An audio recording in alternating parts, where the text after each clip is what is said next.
Welcome friends, इस lecture में आपका स्वागत है। आज से हम अप्लाइड मैकेनिक्स की सीरीज शुरू करने वाले हैं। ठीक है, डिप्लोमा के आपकी जो अप्लाइड मैकेनिक्स का बुक है उसमें सारे जो क्वेश्चंस होंगे वो हम one by one chapter wise cover करने वाले हैं। तो इस चैनल से जुड़े रहिए और चैनल पे अगर आप नए हैं तो चैनल को सब्सक्राइब कर दीजिए ताकि हर एक नई आने वाली वीडियो का नोटिफिकेशन आपको मिलेगा और आपको हर एक आपके जो क्वेश्चन होगा आपके मन में उसका आंसर भी मिलेगा। तो चलिए शुरुआत करते हैं आज फर्स्ट चैप्टर। दोस्तों, हमारा पहला यूनिट है मैकेनिक्स एंड फोर्स सिस्टम। ठीक है, तो पहली डेफिनेशन हम देखेंगे मैकेनिक्स। ठीक है, इसमें कुछ प्रॉब्लम्स वगैरह नहीं है, सिर्फ डेफिनेशन आती है आपके बुक में। ठीक है, और आपके एग्जाम में भी वही आएगी। तो मैकेनिक्स है, mechanics is a branch of science. Mechanics एक साइंस की ब्रांच है which deals with the study of forces. इसमें हम फोर्सेस की स्टडी करते हैं। फोर्स मतलब क्या, अगर कोई चीज़ है उसको आपने ढकेला या कोई भी, अगर कुछ भी कह सकते हैं आप, कोई भी ऑब्जेक्ट है। ठीक है, तो ऑब्जेक्ट मतलब क्या, कोई भी व्यक्ति, वस्तु या कुछ भी हो सकता है। ठीक है, समझो मेरे पास एक पत्थर है, तो पत्थर को मैंने ढकेलने की कोशिश की, मतलब क्या हुआ कि उस पर हमने फोर्स अप्लाई किया। अगर एक फुटबॉल है, किसी ने फेंका, तो हम जब उसे कैच करते तो क्या होता है कि वो फुटबॉल जब हमारे हाथ में आता है तो क्या होता है, वहाँ पे वो स्टेबल हो जाता है हमारे हाथ में। क्यों? क्योंकि हमारे हाथ का फोर्स उसको लगता है। ठीक है, तो इसी को बोलते हैं हम force. And their effect on bodies. Bodies मतलब क्या, कोई भी व्यक्ति हो सकती है या कोई भी चीज़ हो सकती है जिस पर हम फोर्स अप्लाई करते हैं। ठीक है, बल लगाते हैं। इन मोशन और रेस्ट। मोशन मतलब क्या, चलती कंडीशन में। ठीक है, अगर कोई फुटबॉल किसी ने फेंका तो ये क्या हुआ, मोशन में हुआ फुटबॉल। अगर आप उससे कुछ रोकने की कोशिश करते तो वो हो गया आपका फोर्स। उस मोशन, फुटबॉल था, जो बॉडी थी मोशन में, उस पर आपने अप्लाई किया। ठीक है, और रेस्ट मतलब क्या कि अगर कोई फुटबॉल मैंने यहाँ पे नीचे रखा हुआ है, ठीक है, तो उसे बोलेंगे हम rest condition, stable condition. Stable condition मतलब रेस्ट, और मोशन मतलब कुछ चलती हुई या उसमें कुछ मोशन हो रहा होगा। ठीक है, तो ये समझना है हमें। तो इसका हम स्टडी करने वाले हैं मैकेनिक्स में। और दूसरी देखिए यहाँ पे अप्लाइड मैकेनिक्स और study of difference laws and principles of mechanics applied to the engineering problems. तो यहाँ पे जो अप्लाइड मैकेनिक्स का सब्जेक्ट है, हम उसमें क्या पढ़ने वाले हैं, तो डिफरेंट काइंड ऑफ लॉज है। फोर्स के लिए कौन कौन से लॉज यूज होते हैं, जैसे बोज लॉ या बहुत सारे न्यूटन्स लॉ।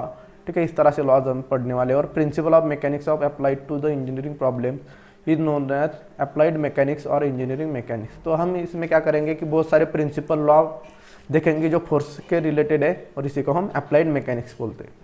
तो applied mechanics is divided into two main classes. ठीक है, यहाँ पे दो प्रकार की चीज़ों में, टाइप में हमें डिवाइड किया हुआ है अप्लाइड मैकेनिक्स। पहला है स्टैटिक्स और दूसरा है डायनेमिक्स। स्टैटिक मतलब क्या, स्थिर, और स्थिर या स्टेबल है। और डायनेमिक मतलब क्या, मोशन में या कुछ चलता हुआ या उसमें कुछ बदलाव होता होगा उसके। ठीक है, वो रेस्ट में नहीं रहेगा, हमेशा हिलती हुई कोई कंडीशन रहेगी। ठीक है, या मोशन में रहेगा, या डायनेमिक हम उसे कहते हैं। तो इस तरह से एक स्टेबल है और एक अनस्टेबल है, ये दो कंडीशंस हैं। तो पहली हम देखेंगे अभी,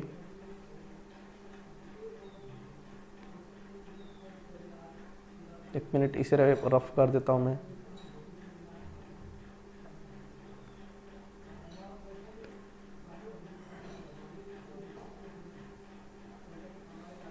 ठीक है,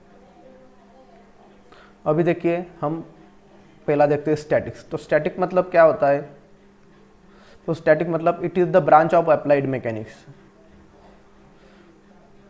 which deals with action of forces on the bodies at rest. तो स्टैटिक मतलब क्या, एक मैकेनिक्स की ब्रांच है, अप्लाइड मैकेनिक्स की ब्रांच मतलब क्या कि उसका सब टाइप है which deals with the action of forces. हम उसमें कुछ फोर्सेस की एक्शन देखेंगे, लेकिन कैसी, on the bodies at rest. जब कोई भी बॉडी रेस्ट कंडीशन में होगी, स्टेबल कंडीशन में होगी, अगर हम उस पर कुछ फोर्सेस अप्लाई करते हैं तो उसे हम स्टैटिक बोलेंगे। उस जो स्टडी करेंगे हम उस रेस्ट कंडीशन का, उसे स्टैटिक बोलेंगे। और डायनामिक ठीक उसके उल्टा होगा। डायनामिक्स मतलब क्या, चलता हुआ या मोशन में। तो it is the branch of applied mechanics which deals with action of forces on the body in motion. तो डायनामिक्स मतलब क्या कि हम क्या करेंगे, जो अप्लाइड मैकेनिक्स हम देख रहे हैं तो उसमें से जो कुछ बॉडीज रहेगी तो कुछ मोशन में रहेगी, वो स्टेबल कंडीशन में नहीं रहेगी, स्थिर नहीं रहेगी, अस्थिर रहेगी, कुछ घूमती हुई रहेगी या कुछ मोशन में रहेगी। ठीक है, तो उसके स्टडी को हम डायनेमिक्स बोलते हैं।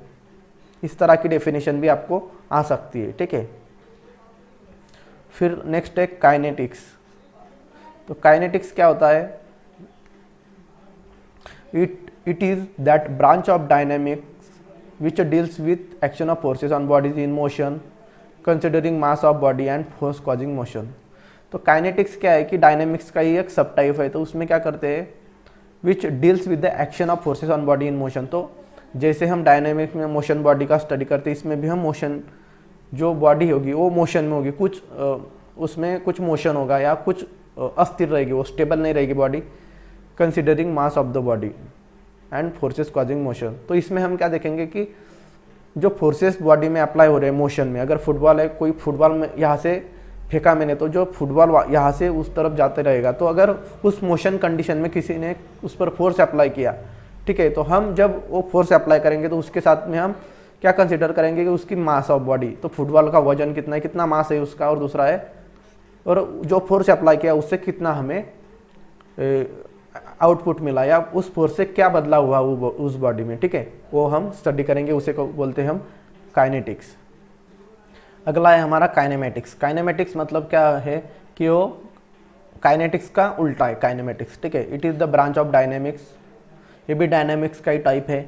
Which deals with action of forces on body in motion without considering mass of body and forces causing motion. तो हम क्या करेंगे, काइनेमेटिक्स मतलब क्या, इसमें भी हम स्टडी करेंगे, क्या करेंगे, स्टडी किसका स्टडी करेंगे, तो जो फोर्सेस है, जो मोशन में है बॉडी, तो उस मोशन में जो बॉडी है उसकी, उस पर जो हम फोर्सेस अप्लाई करेंगे उसका हम स्टडी करेंगे। लेकिन कैसे करेंगे, तो देखिए without considering mass of the body, जो मास रहेगा, जो मास या वेट कहेंगे हम उसे, जो मास रहेगा बॉडी का उसको हम कंसिडर नहीं करेंगे, और जो फोर्स है, उस जो हमने फोर्स अप्लाई किया तो उसकी वजह से जो मोशन हुआ है वो मोशन को भी हम कंसिडर नहीं करेंगे, ठीक है। इसे बोलते हैं काइनेमेटिक्स। आगे है हमारा स्पेस। स्पेस मतलब क्या, कुछ खाली जगह या आकाश। The area of both the side of line of action of force is called space, ठीक है। तो पहले हमें समझना पड़ेगा कि line of action of force क्या है। तो ठीक है, तो यहाँ पे समझो मेरे पास एक कुछ बॉडी है, ठीक है, तो इस बॉडी पे मैंने इस तरफ से ढकेला इसे, ठीक है, तो ये क्या होगा, इस तरफ मूव होगी ये बॉडी, ठीक है। तो इस तरफ से मैंने यहाँ पे किया फोर्स अप्लाई, तो देखिए ये फोर्स है, तो इसे बोलते हैं line of action of force. तो जिस डायरेक्शन में हम फोर्स अप्लाई कर रहे हैं इसे हम line of direction of force कहते हैं। और इसके आजू बाजू का जो एरिया है, देखिए यहाँ पे ये लाइन के आजू बाजू का एरिया है, इसे हम स्पेस कहेंगे, ठीक है। जो खाली जगह है लाइन के आजू बाजू में, जो फोर्स अप्लाई किया उसके बाजू में, तो उसे हम स्पेस कहेंगे, ठीक है। और तीसरा है टाइम। टाइम तो सबको पता है, the concept of time is necessary to relate the sequence of events, ठीक है। तो सीक्वेंस ऑफ इवेंट हमें उससे पता चलेगा कि कौन सी घटना पहले हुई और कौन सी घटना बाद में हुई। इसका जो डिसीजन होगा हम लेता है, हम उसको टाइम पे लेते हैं, ठीक है। तो पहले कौन सी घटना हुई उसे हम सीक्वेंस ऑफ इवेंट्स कहेंगे, ठीक है। और बाद में कौन सी हुई इसका स्टडी हम करेंगे, इसे हम टाइम से इवेल्युएट करेंगे, ठीक है। तो अभी देखेंगे difference between mass and weight, ठीक है। तो मास और वेट में क्या डिफरेंस है, ठीक है। चलिए अभी हम देखते हैं difference between mass and weight. तो मास क्या होता है, mass is a quantity of matter content in a body. मतलब क्या कि quantity of matter content in a body, मतलब कोई भी बॉडी के अंदर जितना जो मैटर रहेगा उसे हम बोलेंगे मास। मतलब देखिए यहाँ पे पत्थर है, तो पत्थर के अंदर कुछ ये भरा हुआ रहेगा पत्थर, ठीक है। जो अंदर पत्थर जिससे बना हुआ है उसे हम बोलेंगे मैटर, ठीक है। जो भी पत्थर के अंदर है वो सब हो गया है मैटर, ठीक है। और यहाँ पे देखिए wait of a body is the force with which the body is attracted by the earth toward its centre. मतलब क्या, वेट क्या होता है, तो वेट देखिए यहाँ पे देखिए पत्थर है, तो पत्थर को अगर मैंने ऊपर फेंका तो फिर से नीचे अर्थ की तरफ अट्रैक्ट होगा, ठीक है। तो इस जो फोर्स अप्लाई होगा उस पर ऊपर जाने के बाद फिर से नीचे से फोर्स पुल करेगा उसे, ठीक है। तो जिस फोर्स को, जो फोर्स पत्थर को नीचे खींचेगा उसे हम बोलेंगे वेट। या देखिए जो पत्थर, जो फिनोमिनन है कि जो पत्थर ऊपर फेंका तो फिर से नीचे आ जाएगा, इसे हम बोलेंगे वेट, ठीक है। तो उसकी वेट की वजह से वो फिर से वापस आएगा, ठीक है। तो वेट भी एक प्रकार का फोर्स ही होता है, ठीक है। वो फोर्स होता है, उसकी वेट की वजह से ही वो ऊपर भी जाता है और नीचे भी आएगा। तो यहाँ पे दूसरा है it is a scalar quantity. Scalar quantity मतलब क्या कि जो मास होता है, जो मैटर होता है अंदर कोई भी चीज़ के अंदर, तो वो उसे कोई डायरेक्शन नहीं होती, डायरेक्शन नहीं होती उसको कोई भी, ठीक है। और यहाँ पे it is a vector quantity, से डायरेक्शन भी होती है, ठीक है। वेट को डायरेक्शन होती है, ऊपर फेंका तो नीचे आएगा तो नीचे की डायरेक्शन होगी, और फेंका ऊपर तो ऊपर जाएगा तो ये ऊपर की डायरेक्शन होगी। ऐसा unit of mass is KG. KG को, सॉरी, मास को हम केजी में कंसिडर करेंगे, और जो ऐसा यूनिट ऑफ वेट है उसे हम न्यूटन में एन मतलब न्यूटन। फिर आगे है mass of a body remains constant at all places.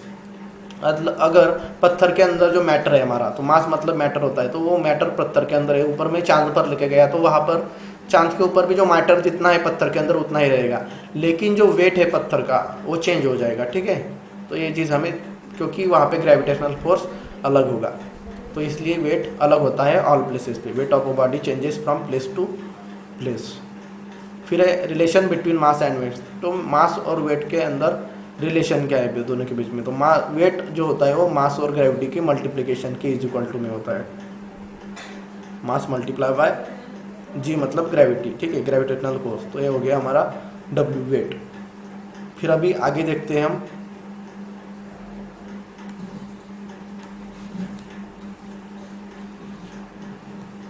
ठीक है, अभी हम आगे की डेफिनेशन देखते हैं। अभी हमारी नेक्स्ट है पार्टिकल। तो पार्टिकल क्या होता है? पार्टिकल आपने साइंस में भी पढ़ा होगा। Particle is a define as material point without dimension. मतलब पार्टिकल क्या होता है? एक प्रकार का मटेरियल पॉइंट होता है, मतलब एक छोटा सा मटेरियल होता है विदाउट डायमेंशन, उसे कुछ आकार नहीं होता है, but containing definite amount of matter. जैसे कि एटम, एटम भी क्या हुआ है? एक प्रकार का पार्टिकल ही हुआ है ना। तो उसे कोई डायमेंशन नहीं होगा, मतलब कोई आकार नहीं होगा, लेकिन उसके अंदर कुछ डेफिनेट अमाउंट ऑफ मैटर होगा, मतलब उसके अंदर कुछ मैटर होगा। मैटर क्या होता है? हमने देखा मास में। ठीक है, इस तरह से। बॉडी क्या होती है? देखते हैं अभी। Body, a body is a defined as the portion of matter.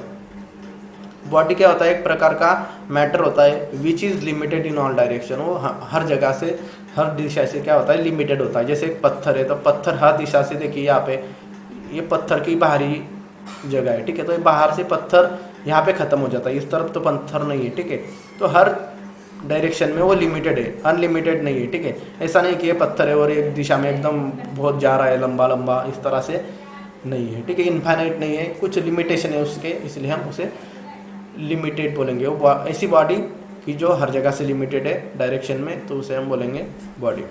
फिर rigid body, a body which does not undergo deformation even subjected by a number of forces। अगर कोई बॉडी है उस पर हम बहुत सारे फोर्सेस अप्लाई करेंगे हर दिशा से, लेकिन उसमें अगर कुछ बदलाव नहीं आता है, तो उसे हम बोलेंगे रिजिड बॉडी। रिजिड बॉडी मतलब क्या? एक जड़ प्रकार की बॉडी। ठीक है, एक पत्थर हाथ में लिया मैंने, पत्थर पर हाथ से मैंने कुछ भी फोर्स अप्लाई किया, लेकिन पत्थर नहीं टूटेगा हाथ से। ठीक है, अगर वो हार्ड होगा तो उसे हम बोलेंगे रिजिड बॉडी। मतलब फोर्स अप्लाई करने के बाद भी अगर उसके बॉडी में कुछ डिफॉर्मेशन नहीं होता, चेंजेस नहीं आते, तो इसे हम बोलेंगे रिजिड बॉडी। ठीक है, लेकिन उसके अपोजिट में अगर आप कुछ रबर का कुछ ले लें या इरेजर ले लें, तो हाथ से दबाएंगे तो क्या हो जाएगा? वो दब जाएगा, मतलब उस पर फोर्स अप्लाई किया तो उसकी बॉडी में डिफॉर्मेशन होगा, तो इसे हम रिजिड बॉडी नहीं बोलेंगे। और रिजिड बॉडी मतलब क्या? फोर्स अप्लाई करने के बाद भी उसमें कुछ चेंजेस नहीं होते। ठीक है, अभी नेक्स्ट देखेंगे difference between scalar and vector quantity.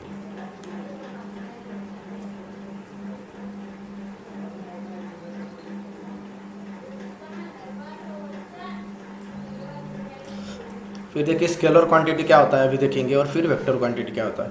Scalar quantity मतलब a physical quantity having only magnitude but no direction is called as scalar quantity. Scalar quantity मतलब क्या? कि जिसे मैग्नीट्यूड तो है, मतलब उसका कुछ आकार वगैरह है, उसमें कुछ मैटर तो है, लेकिन उसकी कोई दिशा नहीं है। ठीक है, और वेक्टर मतलब क्या? कि ऐसी physical quantity having both magnitude and direction is called as vector quantity. तो वेक्टर क्वांटिटी मतलब क्या? जिसके पास मैग्नीट्यूड भी है, मतलब उसका कुछ आकार है, वजन भी है, और उसे कुछ दिशा भी है, तो उसे हम बोलेंगे वेक्टर क्वांटिटी। जैसे मास है, इसका एग्जांपल भी नीचे दिए हुए है। देखिए फिर scalar quantity can be added और सब्ट्रैक्टेड बाय यूजुअल मैथमेटिक्स। तो स्केलर क्वांटिटी को हम मैथमेटिक्स में ऐड कर सकते हैं और सब्ट्रैक्ट भी कर सकते हैं। Vector quantity can not be added और सब्ट्रैक्टेड बाय यूजुअल मैथमेटिक्स। तो जो साधारण गणित होता है हमारा, यूजुअल मैथमेटिक्स हमेशा यूज़ करते हैं उसमें हम वेक्टर क्वांटिटी को ऐड या सब्ट्रैक्ट नहीं कर सकते। फिर थर्ड एग्जांपल मास, एरिया, वॉल्यूम, टाइम एक्सेट्रा। तो यहाँ पे देखिए स्केलर क्वांटिटीज है। मास को दिशा नहीं होती है लेकिन आकार होता है। एरिया देखिए, एरिया को भी कोई डायरेक्शन नहीं होती है लेकिन उसका कुछ आकार होता है। मैग्नीट्यूड होता है, वॉल्यूम का भी एक मैग्नीट्यूड होता है, कोई दिशा नहीं होती। और टाइम का भी एक मैग्नीट्यूड होता है, 1 घंटा 2 घंटा। ठीक है, लेकिन उसकी कोई दिशा नहीं होती। और यहाँ पे वेक्टर क्वांटिटी वेलोसिटी, वेलोसिटी मतलब क्या, गति की, गति इसको तो हमेशा दिशा होगी, कोई ना कोई तो डायरेक्शन में वो दौड़ेगी। वेट वजन, तो हमने देखा था पत्थर का एग्जाम्पल, ऊपर फेंका तो नीचे आएगा, तो इसको भी दिशा है। और ये फोर्स, फोर्स मतलब क्या, कोई भी बल आप कोई भी चीज़ पर अप्लाई करते हैं, ठीक है। फुटबॉल पर अगर मैंने हाथ से मारा तो क्या होगा, या किक किया तो क्या होगा, मैंने फोर्स अप्लाई किया उस पर, तो कोई तो दिशा है। ऐसा नहीं है कि उसका कुछ मैग्नीट्यूड नहीं, मैं आगे की तरफ या पीछे की तरफ, ऊपर नीचे से कोई तो भी दिशा में फोर्स अप्लाई करूँगा, तो फोर्स को भी डायरेक्शन है, इसका मतलब हुआ है वेक्टर क्वांटिटी है, ठीक है। अभी है हमारा next units, unit of measurements, ठीक है। तो यहाँ पे देखेंगे हम यूनिट क्या होता है। तो देखिए, the standard used for measurement of physical quantity is called as the unit of quantity. तो हम जो कुछ स्टैंडर्ड यूज़ करते हैं कोई भी क्वांटिटी को मेजर करने के लिए, ठीक है, तो उसे हम बोलेंगे यूनिट ऑफ दैट क्वांटिटी। अगर जैसे देखिए, हमें किसी का वजन मापना है तो हम क्या करेंगे, केजी में करेंगे, ठीक है। वैसे ही हमें अगर कोई डिस्टेंस, अगर हमें ये करना है, मेजर करना है, तो हम क्या करेंगे, उसे मीटर किलोमीटर में करेंगे, ठीक है। तो इस तरह से जो यूनिट यूज़ करते हैं हम, मीटर किलोमीटर, टेम्परेचर अगर मेजर करना है तो हम डिग्री सेल्सियस, इस तरह से जो यूज़ करते हैं उसे हम बोलेंगे उसके यूनिट्स, ठीक है। केजी, सेंटीमीटर, मीटर, ये सब क्या है, यूनिट्स है, टेम्परेचर, डिग्री वगैरह, ठीक है। तो इस तरह से यूनिट होता है। फिर आगे difference between fundamental and derived units, ठीक है। तो इसका डिफरेंस देखते हैं, बहुत सिंपल डिफरेंस है।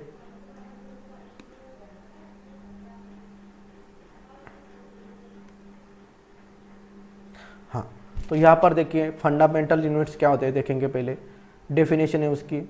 Certain quantities like length, mass, time are regarded as a basic because they do not depend upon other quantities for their measurement, hence their units are called as basic units और fundamental units. मतलब यहाँ पे देखिए क्या बताया कि कुछ quantities होती है हमारी, कुछ राशि होती है, कुछ क्वांटिटीज़ होती है, जैसे लेंथ है, मास है और टाइम है, तो ये किसी भी अदर यूनिट से डिराइव नहीं की गई है, ठीक है। तो ये खुद से डेवलप की गई है, ये किसी दूसरे यूनिट पर डिपेंड नहीं करती, या किसका दूसरे यूनिट का यूज़ करके हमने इसे डिराइव नहीं किया है, ठीक है। तो ये खुद ही बनाई गई है, ये खुद ही बेसिक्स है, इसलिए हम इसे बोलेंगे फंडामेंटल या बेसिक यूनिट्स, ठीक है। लेकिन जो डिराइव्ड यूनिट है, इसके नाम से ही पता चलता है, देखिए definition, certain quantities such as area, volume, density, force, weight, velocity, acceleration etcetera depends on one or more fundamental quantities for their measurement, hence their units are called as derived units, are derive from basic units are called as derived units. तो देखिए simply derive unit क्या होता है कि जैसे यहाँ पे देखिए, यहाँ पे दिया हुआ है एरिया, एरिया का फार्मूला क्या है, अगर एरिया हम निकालते हैं तो कुछ सेंटीमीटर स्क्वायर या मीटर स्क्वायर लेते हैं, ठीक है। तो इस तरह से, लेकिन जो लेंथ है यहाँ पे देखिए फंडामेंटल यूनिट, तो लेंथ इज इक्वल टू, तो कुछ फार्मूला नहीं है हमारे पास, ठीक है। तो देखिए, लेकिन एरिया के लिए फार्मूला है, क्या करेंगे, एरिया, अगर मुझे ट्रायंगल का एरिया निकालना है तो मैं क्या करूँगा, 1/2 multiply by length multiply by breadth.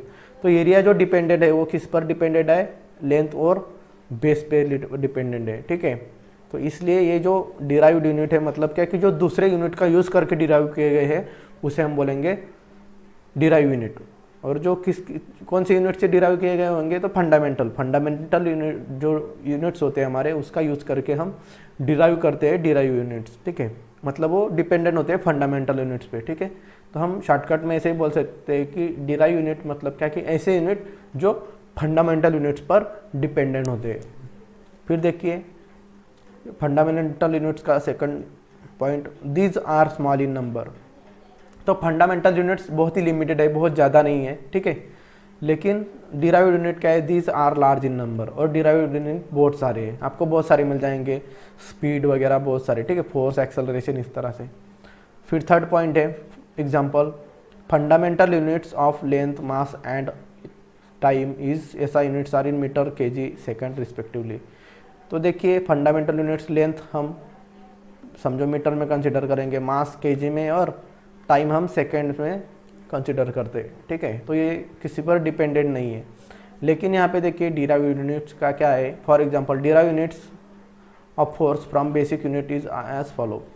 तो देखिए यहाँ पे डिराइव यूनिट्स क्या होते हैं, force is equal to mass into acceleration. तो यहाँ पे बेसिक यूनिट्स देखिए मास है और ये एक्सेलरेशन है डिराइव यूनिट से। तो यहाँ पे देखिए फोर्स क्या क्या किस किस से डिराइव किया गया है, तो एक फंडामेंटल यूनिट से है और एक एक्सेलरेशन है डिराइव यूनिट्स। तो इस तरह से जो यूनिट्स, फोर्स किस पर डिपेंडेंट है, मास और एक्सेलरेशन पर। मतलब जो फोर्स या जो क्वांटिटी या जो यूनिट दूसरे यूनिट पर डिपेंडेंट होता है उसे हम डिराइव यूनिट बोलते हैं। देखिए इसे के मास हम केजी में कंसिडर करते हैं और जो एक्सेलरेशन है वो मीटर पर सेकंड स्क्वायर। तो यहाँ पे दोनों को मल्टीप्लिकेशन हो जाएगी न्यूटन, तो इसे हम न्यूटन में फोर्स मेजर करेंगे। तो फोर्स का जो यूनिट है वो है न्यूटन, ये भी डिराइव यूनिट से, ठीक है। इस तरह से नेक्स्ट कंसेप्ट है हमारा concept of force and definition. तो फोर्स की डेफिनेशन क्या है, देखिए force is an external agency either push or pull which changes or tends to change the state of rest or uniform motion of body upon which is act. तो यहाँ पर देखिए force मतलब क्या कि ऐसी एक फोर्स होता है, फोर्स मतलब एक एक्सटर्नल चीज होती है, एक एजेंसी होती है।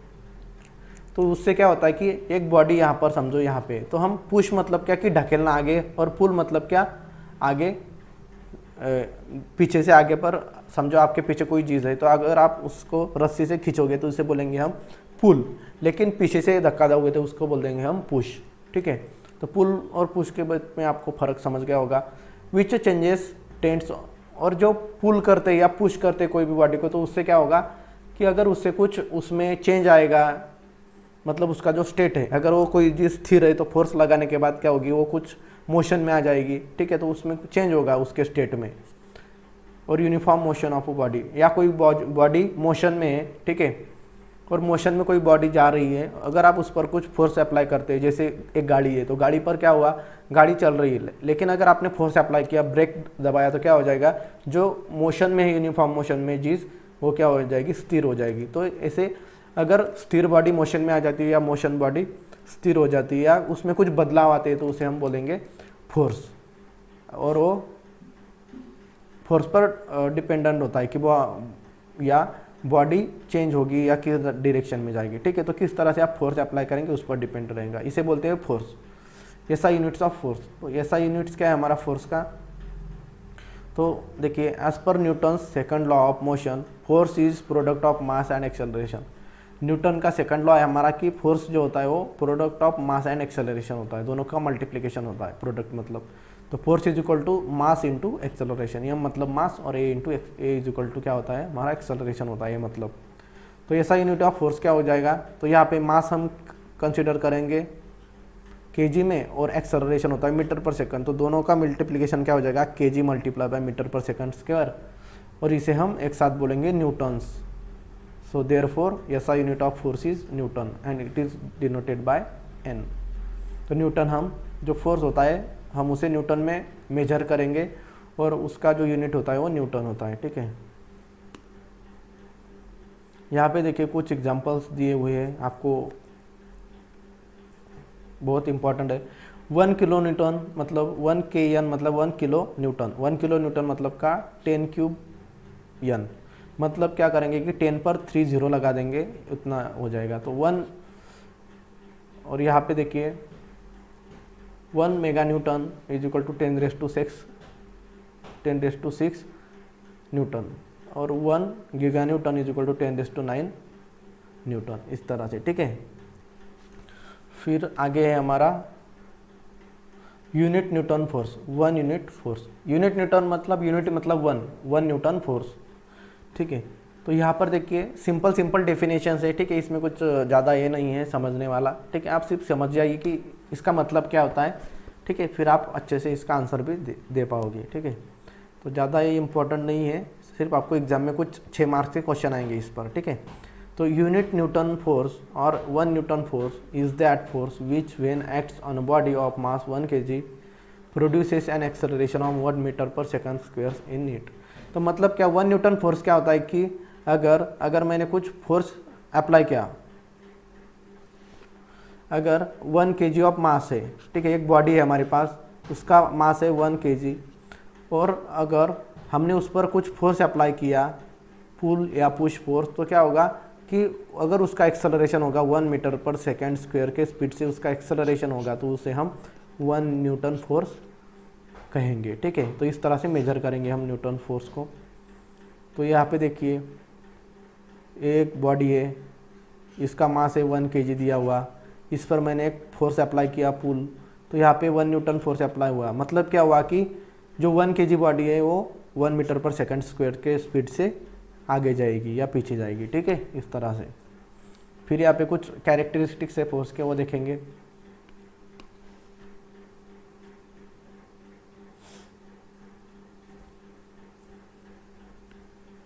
तो यहाँ पे कैरेक्टरिस्टिक देखेंगे 1 बाय 1।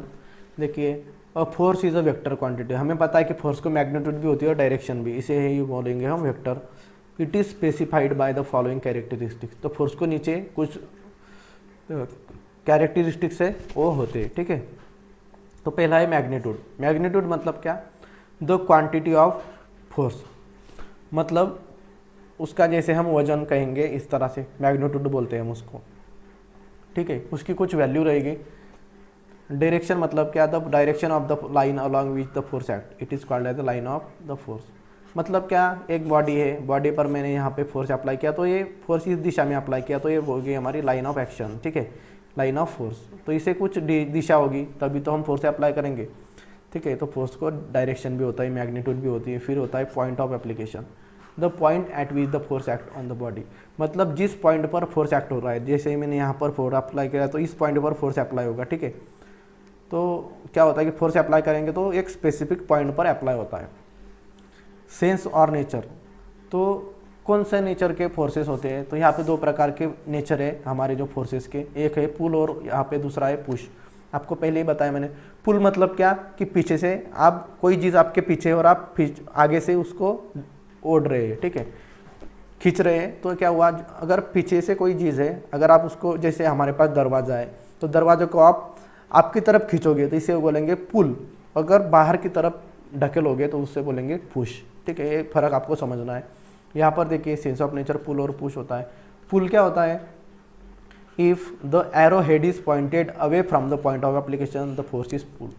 अगर कोई, देखिए यहाँ पे फोर्स है तो क्या हुआ, यहाँ पे एक ऑब्जेक्ट है ओ दिख रहा है, तो क्या हुआ, उसे आगे की तरफ खींचा जा रहा है, ठीक है। तो इस तरफ डायरेक्शन है, तो ये हो गया हमारा पुल फोर्स। और दूसरा है push. If the arrow head is pointed toward the from the point of application the force is push.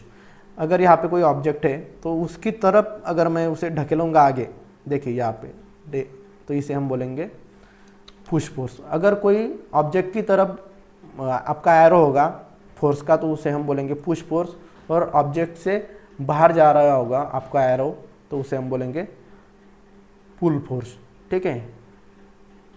अभी आगे हमारा effect of a force on a body. अगर हम बॉडी पे कोई फोर्स अप्लाई करते हैं तो उसके क्या क्या इफेक्ट हो सकते हैं वो हम देखेंगे अभी। तो पहला है हमारा इट में change the state of body. Body का स्टेट चेंज होगा। मतलब क्या कि अगर कोई बॉडी स्थिर है, स्टेबल है, तो वो मोशन में आ जाएगी, मतलब कुछ घूमने लगेगी या उस एक जगह से दूसरी जगह पर जाएगी।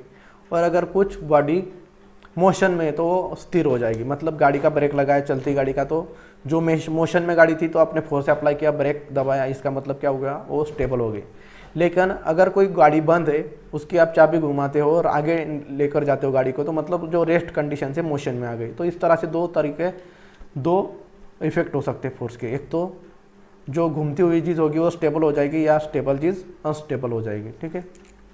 फिर दूसरा है इट में इंक्रीज और decrease the motion of body on which it act. तो अगर कोई चीज़ मोशन में, पहले से ही मोशन में, ठीक है, अगर कोई गाड़ी पहले से ही मोशन में, अगर आप फोर्स अप्लाई करोगे एक्सेलरेटर पर, आप एक्सेलरेटर दबाओगे मतलब फोर्स अप्लाई करोगे, तो जैसे ही आप एक्सेलरेटर दबाओगे तो गाड़ी ज़ोर से भागने लगेगी, ठीक है।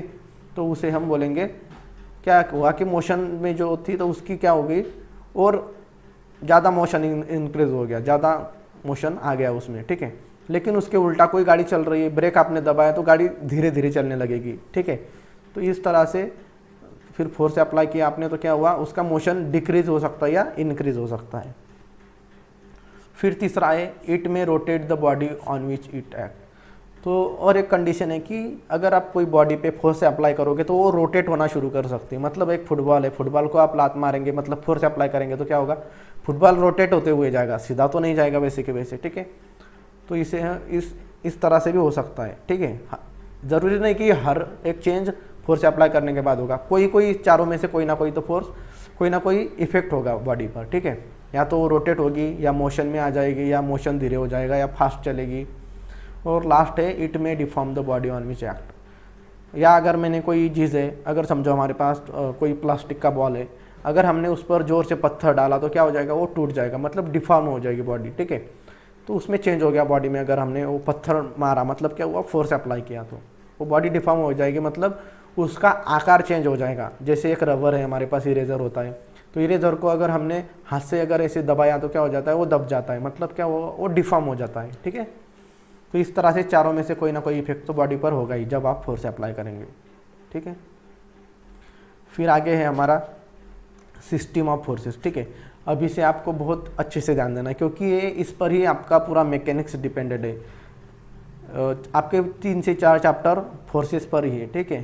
तो ये अभी से आप अच्छे से ध्यान दीजिए, और ये आपके जो एग्जाम्पल सॉल्व करेंगे उसमें बहुत आपको ज़रूरी आने वाला है, ठीक है। और बहुत ही इंपॉर्टेंट है ये सिस्टम ऑफ फोर्सेस। तो सिस्टम ऑफ फोर्सेस क्या होता है, व्हेन 2 और मोर फोर्सेस एक्ट ऑन बॉडी, जब 2 या 2 से ज़्यादा फोर्सेस बॉडी पर अप्लाई होंगे, they are said to form a system of forces of force system. तो क्या कहेंगे हम उसे, सिस्टम ऑफ फोर्सेस। अगर एक बॉडी है हमारे पास, उस पर मैंने इस तरह से फोर्स अप्लाई किया, इस तरफ से भी किया, इस तरफ से भी किया, तो ये क्या होगी, एक फोर्स सिस्टम होगी। तो सारे जो फोर्सेस अप्लाई हो गए उसे हम बोलेंगे फोर्स सिस्टम, ठीक है। तो सिस्टम ऑफ फोर्सेस देखिए यहाँ पे, द सिस्टम ऑफ फोर्सेस में be classified into coplanar force system and non coplanar force system. तो यहाँ पे 2 सब टाइप है सिस्टम ऑफ फोर्सेस के, एक है कोप्लेनर फोर्स सिस्टम और दूसरा है नॉन कोप्लेनर फोर्स सिस्टम, ठीक है, ठीक है। तो यहाँ पे देखिए प्लेन क्या होता है हमें समझना पड़ेगा। तो प्लेन मतलब क्या कि एक सपाट पृष्ठभाग होता है, ठीक है। एक प्लेन कोई भी चीज़ होती है, जैसे व्हाइट बोर्ड होता है, ब्लैक बोर्ड होता है, या आपकी मोबाइल की स्क्रीन होती है, ये सब क्या है, एक प्लेन है, ठीक है। तो ये कोई भी प्लेन चीज़ होगी, जैसे आपका घर में फर्श होती है तो वो भी क्या होती है, प्लेन है, तो उसे भी हम प्लेन बोलेंगे, ठीक है। तो आपको एक समझना है कि जो भी सपाट चीज़ें होंगी उसे हम प्लेन बोलेंगे। तो पहला टाइप देखते हैं हम, कोप्लेनर फोर्स सिस्टम। कोप्लेनर, इससे नाम से ही पता चला है, कोप्लेनर मतलब एक ही प्लेन में अप्लाई होंगे वो फोर्सेस, ठीक है। If the line of action of all the forces lies on the same plane, the system is called coplanar, ठीक है। समझो यहाँ पे एक हमारे पास स्क्वायर बॉडी है, तो सारे जो फोर्सेस है इस तरफ से अप्लाई हो रहे हैं, ठीक है, एक ही प्लेन पर अप्लाई हो रहे हैं। यहाँ पे दूसरा प्लेन है, यहाँ पे तीसरा है, यहाँ पे चौथा प्लेन है, ठीक है। तो अगर एक ही प्लेन पर अप्लाई हो रहे हैं फोर्सेस तो इसे हम बोलेंगे कोप्लेनर फोर्सेस। जो लाइन ऑफ एक्शन है वो सब एक ही प्लेन पर अप्लाई हो रहे हैं, ठीक है, एक ही साइड से अप्लाई हो रहे हैं, तो इसे हम कोप्लेनर फोर्स सिस्टम बोलेंगे। यहाँ पर देखिए, the coplanar force system classified into 4 type है। यहाँ पे अगेन हमारी जो कोप्लेनर फोर्स सिस्टम है उसके 4 सब पार्ट है। पहला है कोलिनियर फोर्स सिस्टम, दूसरा है कॉन्करेंट फोर्स सिस्टम, तीसरा है नॉन कॉन्करेंट फोर्स सिस्टम और चौथा है पैरेलल फोर्स सिस्टम, ठीक है। तो 1 बाय 1 हम अभी देखते हैं। अभी आगे है हमारा कोलिनियर फोर्स सिस्टम पहला। तो the forces acting along the same line of action are known as collinear forces. अगर कोई फोर्सेस है वो कैसे एक्ट होंगे, तो along the same line of action of are called as are known as collinear forces. मतलब एक ही line पर सब फोर्सेस अप्लाई हो रहेंगे। तो कोलिनियर मतलब क्या कि यहाँ पे देखिए, यहाँ पे और दिखाया हुआ है फिगर, यहाँ पे हमारी एक बॉडी दी हुई है, ठीक है, रेक्टेंगुलर बॉडी है, और यहाँ पे P है, P फोर्स है, ठीक है। तो यहाँ पर देखिए एक फोर्स इस तरफ हो जा रहा है, एक फोर्स इस तरफ जा रहा है, Q फोर्स इस तरफ, ठीक है। P एक फोर्स है, दूसरा Q फोर्स है, तीसरा R है और चौथा ये S फोर्स। तो ये इस तरफ है, इस तरफ है। तो देखिए भले ही जो फोर्सेस है उसकी डायरेक्शन अलग अलग हो सकती है, लेकिन वो एक ही लाइन में अगर होंगे तो उसे हम कोलिनियर बोलेंगे। कोलिनियर मतलब क्या, एक ही लाइन में, ठीक है। तो सिंपली ये समझना है, ये बॉडी पर ये एक ही लाइन में अप्लाई हो रहा है, ऐसा नहीं कि इधर से हो रहा है कि इस तरफ से, ठीक है। तो ये एक ही लाइन में हो रहा है। इस लाइन में भी अगर पकड़ा तो हमने वो एक ही लाइन में आ जाएंगे, इसी लाइन में है, ठीक है। इस तरफ समझना है, अगर एक ही लाइन में फोर्सेस होंगे तो उसे हम कोलिनियर फोर्स सिस्टम बोलेंगे। फिर देखें कॉन्करेंट फोर्स सिस्टम। कॉन्करेंट मतलब एक ही पॉइंट में आएंगे या एक ही पॉइंट से बाहर जाएंगे, ठीक है। The forces which meet at a point are called as concurrent forces. जो फोर्सेस बॉडी पर एक ही जगह पर मिलते हैं कहीं ना कहीं या एक ही जगह से बाहर जाते हैं तो उसे हम कॉन्करेंट फोर्स सिस्टम बोलेंगे। तो यहाँ पे देखिए एक बॉडी है, तो यहाँ पर एक फोर्स है T1, दूसरा है T2 और तीसरा है W। तो यहाँ पे जो तीनों की तीनों फोर्सेस है वो यहाँ पे C पॉइंट में बॉडी में अप्लाई हो रहे हैं, ठीक है। तो तीनों फोर्सेस एक जगह पे मीट कर रहे हैं, एक जगह पे मिल रहे हैं एक दूसरे को, तो इसे बोलेंगे कॉन्करेंट फोर्स सिस्टम, ठीक है। तो यहाँ पर भी देखिए वो पॉइंट में सब F1 F2 F3 F तो सारे फोर्सेस आ रहे हैं। और फिर यहाँ पे देखिए पुल टाइप कॉन्करेंट फोर्सेस, मतलब सारे फोर्सेस एक पॉइंट से बाहर की तरफ जा रहे हैं। फिर पुश टाइप कॉन्करेंट फोर्सेस, मतलब सारे जो फोर्सेस है वो बाहर की तरफ से वो पॉइंट की तरफ आ रहे हैं। और एक combination of pull and push type, मतलब कुछ फोर्सेस अंदर आ रहे हैं यहाँ पर, कुछ बाहर जा रहे हैं, लेकिन वो सारे अगर एक ही जगह पर मिल रहे हैं तो उसे हम बोलेंगे कॉन्करेंट फोर्स सिस्टम। और कोलिनियर मतलब एक ही लाइन में और कॉन्करेंट मतलब एक ही पॉइंट में, ठीक है। ये चीज़ें आपको ध्यान में रखनी है। फिर आगे देखते हैं हम हमारा नेक्स्ट, आगे है हमारा तीसरा सब टाइप है हमारा कोप्लेनर फोर्स सिस्टम का, नॉन कॉन्करेंट फोर्स सिस्टम। तो नॉन कॉन्करेंट मतलब एक ही पॉइंट पे आ रहे हैं या जा रहे हैं एक ही पॉइंट से। तो नॉन कॉन्करेंट मतलब क्या, अलग अलग पॉइंट से आएंगे, अलग अलग पॉइंट पर जाएंगे। तो देखिए the forces which act at different point are known as non concurrent forces. तो अगर कोई फोर्सेस अलग अलग जगह पे अप्लाई हो रहे हैं, ठीक है, अलग अलग प्लेन में, तो यहाँ पर हम उसे नॉन कॉन्करेंट फोर्सेस बोलेंगे। तो यहाँ पे देखिए फोर्सेस है, एक फोर्स इस तरफ जा रहा है, एक फोर्स इस तरफ जा रहा है, ठीक है। ये समझो ये बॉडी है, स्क्वायर बॉडी, एक इस तरफ जा रहा है, एक बाहर की तरफ जा रहा है, एक इस तरफ जा रहा है। तो कोई चारों के चारों फोर्सेस यहाँ पे ऐसे अगर एक जगह पे नहीं मिल रहे, ठीक है, इस तरफ मिल नहीं रहे एक ही जगह पे, इसलिए नॉन कॉन्करेंट फोर्स सिस्टम हो गई। यहाँ पे और देखिए एक प्लेन है, यहाँ पे ऊपर एक जा रहा है, एक इस तरफ नीचे आ रहा है, एक ऐसे जा रहा है इनक्लाइन, ये F1 F2 F3 ये फोर्स 2 है और ये फोर्स 3। तो यहाँ पे कोई भी एक जगह पे नहीं मिल रही या एक दूसरे को हम इंटरसेक्ट नहीं कर रहे, ठीक है। और यहाँ पे और एक दिया है, देखिए यहाँ पे एक अलग, ये कहीं पे जा रहा है, ये ऊपर जा रहा है, ये भी ऊपर जा रहा है, लेकिन कोई एक ही जगह पर नहीं मिल रही सारे के सारे, ठीक है। तो इसे हम बोलेंगे नॉन कॉन्करेंट फोर्सेस। और फिर आगे है हमारा parallel force system. Parallel force system, उसके नाम से ही हमें पता चल जाएगा कि पैरेलल फोर्स सिस्टम क्या होता है। तो यहाँ पे देखिए पैरेलल मतलब क्या, कि यहाँ पर जो फोर्सेस रहेंगे वो पैरेलल रहेंगे एक दूसरे को। तो पैरेलल फोर्स सिस्टम क्या है, the forces whose lines of actions are parallel to each other are called as parallel forces. मतलब जो, और पैरेलल फोर्सेस के दो टाइप है, एक लाइक और एक अनलाइक। लाइक मतलब एक ही दिशा से जाएंगे और अनलाइक मतलब अलग अलग दिशा से जाएंगे। तो पहला टाइप है पैरेलल का, लाइक पैरेलल। तो parallel forces acting in same direction are called as like forces. अगर सारे के सारे फोर्सेस की जो लाइन ऑफ एक्शन है तो एक ही दिशा में होगी तो उसे हम पैरेलल फोर्सेस बोलेंगे। तो यहाँ पे देखिए पैरेलल फोर्सेस है PQRS और सारे एक ही दिशा में जा रहे हैं ऊपर की तरफ, तो ये क्या हो गए, लाइक पैरेलल फोर्सेस हो गए। अभी हम नीचे अनलाइक पैरेलल फोर्सेस देखते हैं। देखिए अनलाइक पैरेलल फोर्सेस, तो अनलाइक पैरेलल फोर्सेस क्या होते हैं हमारे,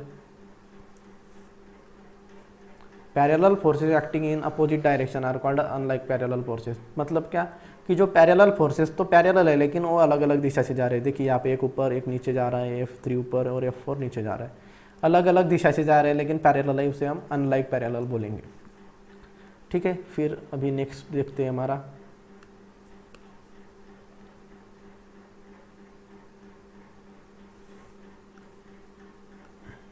तो यहाँ पे देखिए नॉन कोप्लेनर फोर्स सिस्टम। अभी ये दूसरा टाइप देख रहे हैं हम, कोप्लेनर फोर्स सिस्टम के टाइप देखे ऊपर सब, अभी हम नॉन कोप्लेनर फोर्स सिस्टम के टाइप देखेंगे। तो यहाँ पे देखिए, if the line of action of all the forces lies on the different planes the system is called as non coplanar और स्पेशल फोर्स सिस्टम। तो यहाँ पे देखिए, if the line of action of all the forces lies on the different planes.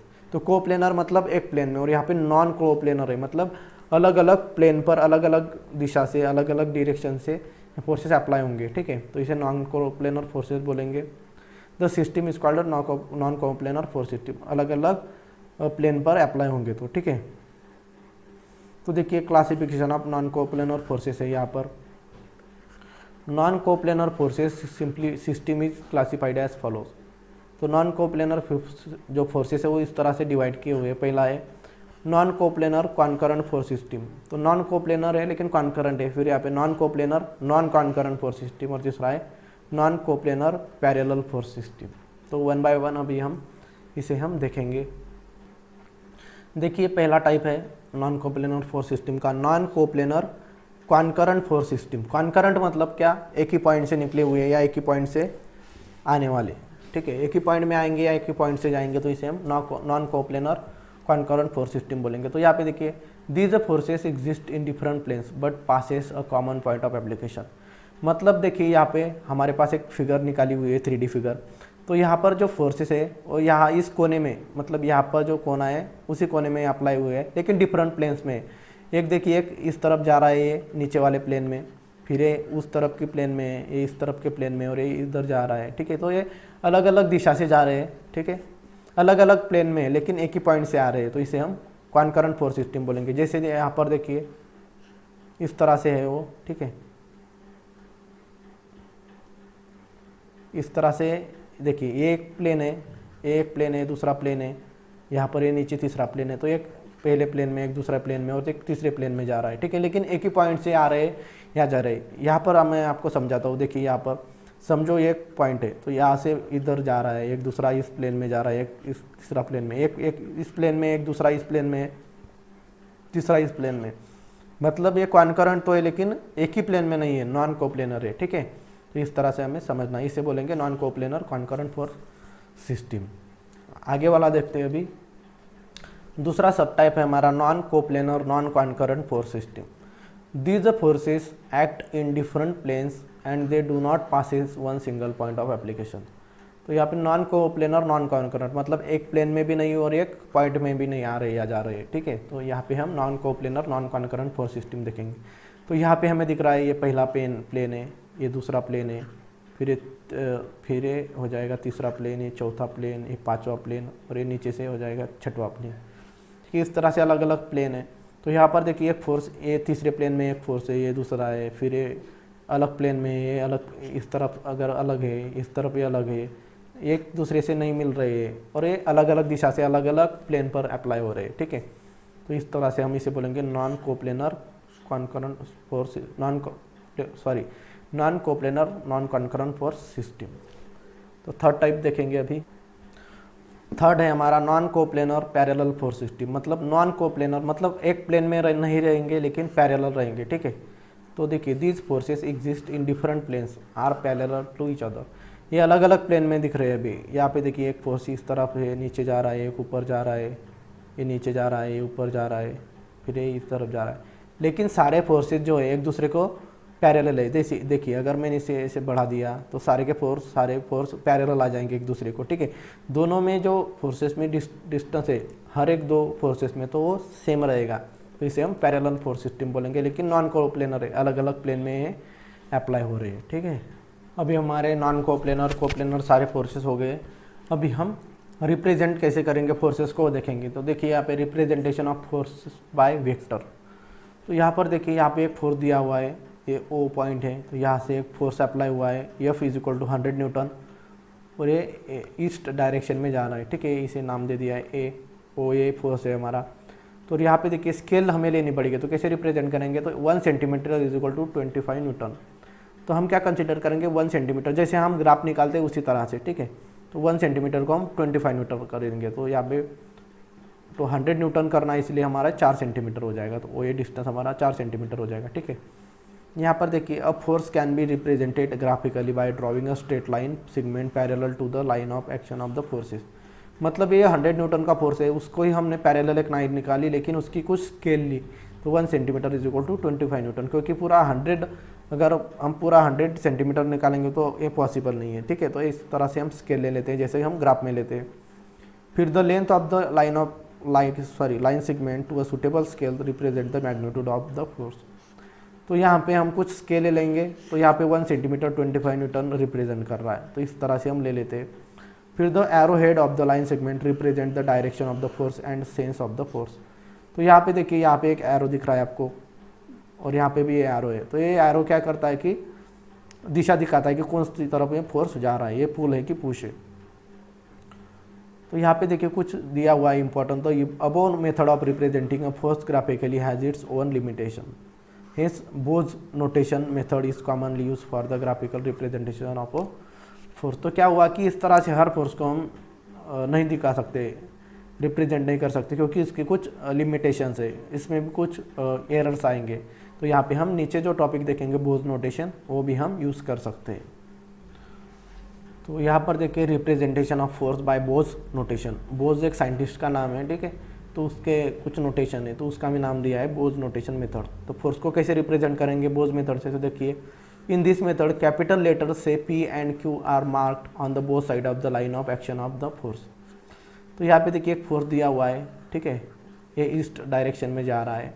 तो क्या करेंगे, एक point हम इस तरफ लेंगे और एक फोर्स के दूसरी तरफ लेंगे, एक, ठीक है। तो दोनों साइड में हम ऐसे कैपिटल लेटर से दिखाएंगे P और Q से, ठीक है। तो इस तरह से हम बोज नोटेशन कहेंगे इसे, और फिर उसको पैरेलल लाइन निकालेंगे इस तरह से, और स्केल ले लेंगे। अगर 100 न्यूटन का होगा तो 1 centimetre is equal to 25 newton, तो ये 4 सेंटीमीटर आ जाएगा, जैसे हमने ऊपर देखा है वैसे ही। सिर्फ यहाँ पे नोटेशन देखिए कैसे दिए, ऊपर P दिखाया हुआ है और फिर Q। इस तरह से कोई भी आप 2 नोटेशन दिखा सकते हैं एक फोर्स के लिए, ठीक है, आजू बाजू में। हो सकता है आपको थोड़ा थ्योरी पार्ट समझ में ना आया, कुछ कन्फ्यूजन होगा। तो जैसे प्रॉब्लम बहुत सिंपल है मैकेनिक्स के, ठीक है, तो प्रॉब्लम जब देखेंगे तो आपके सारे कंसेप्ट अच्छे से क्लियर हो जाएंगे। तो यहाँ पे देखिए फिर लास्ट टॉपिक है इस चैप्टर का, principle of transmissibility of a force. तो यहाँ पे देखिए if a force act at a point on a rigid body, अगर कोई फोर्स एक रिजिड बॉडी मतलब क्या, स्थिर बॉडी या ऐसी बॉडी की जिस पर फोर्स अप्लाई करके कोई बदलाव नहीं आता, it is assume to act at any other point of the line of action of the force within the body. मतलब देखिए यहाँ पर एक बॉडी दी हुई है, ठीक है, ये इस तरह से बॉडी दी हुई है कोई भी। तो ये बॉडी पर अगर मैंने यहाँ पर फोर्स अप्लाई किया, देखिए यहाँ पे C फोर्स इस तरफ अप्लाई किया, तो उस फोर्स को हम इस तरफ से भी दिखा सकते हैं। मतलब क्या कि अगर यहाँ पे मैंने समझो 5 न्यूटन इस तरफ अप्लाई किया, तो इसका मतलब क्या हुआ, पीछे से 5 न्यूटन फोर्स अप्लाई करके मैं ढकेल रहा हूँ, या आप कह सकते हैं कि 5 न्यूटन फोर्स मैं अप्लाई करके खींच रहा हूँ।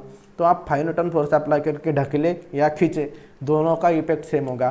तो यही हमारा प्रिंसिपल है ट्रांसमिसिबिलिटी ऑफ फोर्स। अगर कोई फोर्स हमें पुश दिया है 5 न्यूटन, तो आप उसे पुल करके 5 न्यूटन कर सकते हैं। जैसे यहाँ पर देखिए ग्राफ दिया हुआ है, ठीक है।